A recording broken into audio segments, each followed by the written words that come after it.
یہ کچھ لوگ جو ہیں پٹیشنیں ڈال رہے ہیں جی الیکشن ملتوی کیا جائے، اور ہیں بھی سیاستدان، اور الیکشن کمیشن نے پٹیشن ایکسیپٹ بھی کر لی ہے. یہ کون لوگ ہیں؟ ان کا کیا مقصد ہے؟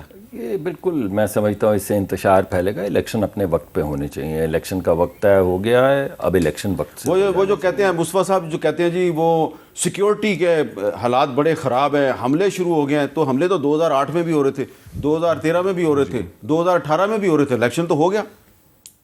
ایک میر صاحب جو اپلیکیشن جمع کرائی گئی ہے الیکشن کمیشن میں، وہ مسلم لیگ نون میں ریسنٹلی انہوں نے باپ سے جوائن کیا ہے، اور انہوں نے مینا بلوچ، جی ہاں انہوں نے جمع ان سے ہماری بات ہوئی ہے. وہ کہہ رہی ہیں میں جام کمال صاحب کے ساتھ ملی ضرور ہوں نواز شریف صاحب کو کوئٹہ میں، لیکن میں نے شمولیت اختیار نہیں کی، اب وڈرا کر گئی اس بات سے. ہاں لیکن اگر آپ ان کے سوشل میڈیا اکاؤنٹ پہ جائیں نا، جو ایکس اکاؤنٹ ہے ان کا، ٹویٹر اکاؤنٹ، تو ان کی اگر آپ ٹویٹس دیکھیں تو آپ کو پتہ چل جائے گا کہ ان کا اصل تعلق کس کے ساتھ ہے. بالکل صحیح. لیکن میر صاحب فیصلہ ہم نے یہ کرنا ہے کہ ہم اس ملک کو کہاں لے کے جانا چاہتے ہیں. 76 سالوں سے جس دائروں کے سفر میں ہم پھنسے ہوئے ہیں، ان 25 کروڑ لوگوں کی بھی زندگیوں کا سوال ہے، اور وہ جمہوریت سے ہی ہو سکتا ہے. اگر آپ نے الیکشنز کو ڈیلے کیا، اس کا تاثر جو ہے وہ صرف یہ جائے گا کہ تمام سٹیک ہولڈرز جو ہیں، جو پولیٹیکل پارٹیز ہیں، وہ اس فیصلے میں اس لیے شامل ہیں کہ الیکشنز انہیں سوٹ نہیں کرتے. اور الیکشن سوٹ نہ کرنے کی پھر کیا وجوہات ہوں گی، پھر یہ ہم اس وقت پہ بات کریں گے. لیکن مجھے ابھی یہ لگتا ہے کہ سپریم کورٹ کسی بھی صورت اس چیز کی اجازت نہیں دے گی. مجھے پورا اعتماد ہے چیف جسٹس قاضی فائز عیسیٰ میں، تمام سپریم کورٹ کے جج صاحبان میں، کہ وہ الیکشن کو ڈیلے ہونے کے لیے جو کچھ بھی اگر کوئی ماحول تیار کیا جائے گا وہ اس میں کندھا نہیں فراہم کرے. اچھا اب آخر میں یہ بتائیں نعیم پچوتا صاحب کہ اگر 8 فروری کو الیکشن ہو جاتا ہے اور تحریک انصاف سے بلے کا نشان بھی چھین لیا جاتا ہے، پھر بھی آپ الیکشن لڑیں گے؟ دیکھیں پہلی بات تو یہ ہے کہ بلے کے نشان کے حوالے سے آج سے 1.5 مہینہ پہلے خان صاحب سے جب بات ہوئی تھی تو میں نے کہا جی وہ نشان اگر ہمارا یہ نہ رہا کوئی اور ہو، تو انہوں نے کہا جو نشان ہوگا نا، یہ ان کی بھول ہے کہ کوئی بلے کے اوپر، بیسیکلی یہ نظریے کے پیچھے لوگ کھڑے ہیں، نشان جو بھی ہو. لیکن بدنیتی الیکشن کی آپ نے واضح دیکھی. آپ نے یہ بھی دیکھا کہ پنجاب اور کے پی میں الیکشن نہیں ہوئے ٹائم پر، وہ یہاں پر نہیں ہوئے.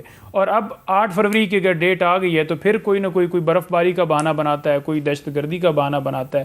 یہ سلسلہ تو پورے ملک میں کب سے چل رہا ہے. اس وقت سب سے جو ضروری چیز ہے ٹائم کے اوپر الیکشن، اور اس سے بھی جو ضروری چیز ہے وہ یہ ہے کہ فری اینڈ فیئر الیکشن ہونے چاہیے، جو کہ اس وقت ہوتے ہوئے نظر نہیں آ رہا ہے. چلے فری اینڈ فری آپ کو ہوتے ہوئے نظر نہیں آ رہے، لیکن اس کے باوجود جیسے بھی الیکشن ہے وہ اگر 8 فروری کو ہو جائے تو اس سے پاکستان کو فائدہ زیادہ ہوگا، نقصان کم ہوگا.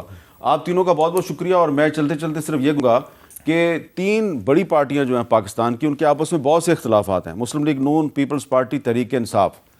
لیکن ایک نقطے پہ ان تینوں کا آج ہمیں اتفاق نظر آ رہا ہے کہ 8 فروری 2024 کو پاکستان میں الیکشن ہونا چاہیے، عام انتخابات ہونے چاہیے.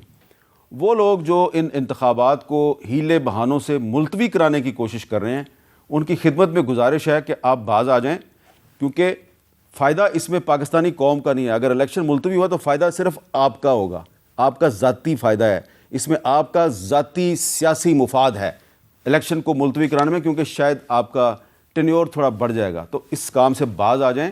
اور ہمیں امید ہے کہ چیف جسٹس آف پاکستان بھی جو ہیں اس قسم کی سازشوں کا راستہ روکنے کے لیے بہت جلد کوئی نہ کوئی حکمت عملی اختیار کریں گے اور کوئی اعلان بھی کریں گے. اجازت دیجیے، اللہ حافظ.